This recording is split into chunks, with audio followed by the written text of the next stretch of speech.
how to save your Photoshop files for the web.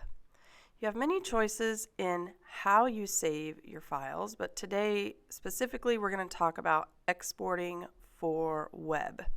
So if we look under the export menu, there are many choices. I wanted to show you what this export as window looks like. It loads your preview of your image and gives you a few choices.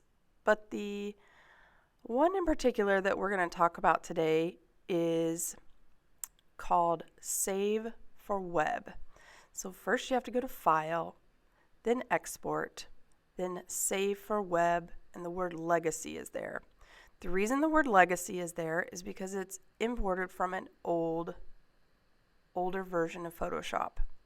So just to be honest with you, this particular tool is so helpful in really understanding how big files are and how much space it takes up on your computer and to load. What I'm doing here is showing you that I can have multiple views from the original file where we can see how huge it is to a 2-up view where I can see the difference in the original PDF and a compressed PNG.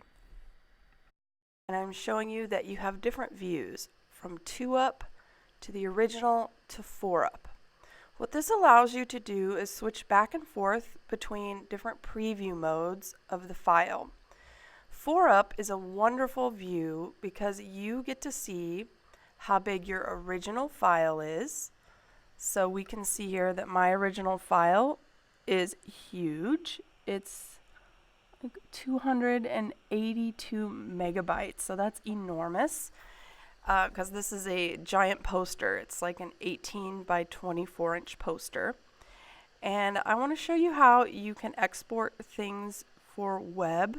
So one preview, it's showing me a PNG, and the other two previews, it's showing me different sizes of JPEGs. So if you look at the detail in the individual windows, we can see if our file loses quality when it's compressed and when it's saved as different file types. This does save you time.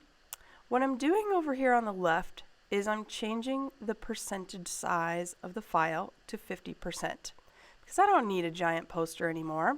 So you have control of the type of file, the color compression, the pixel size, the percentage.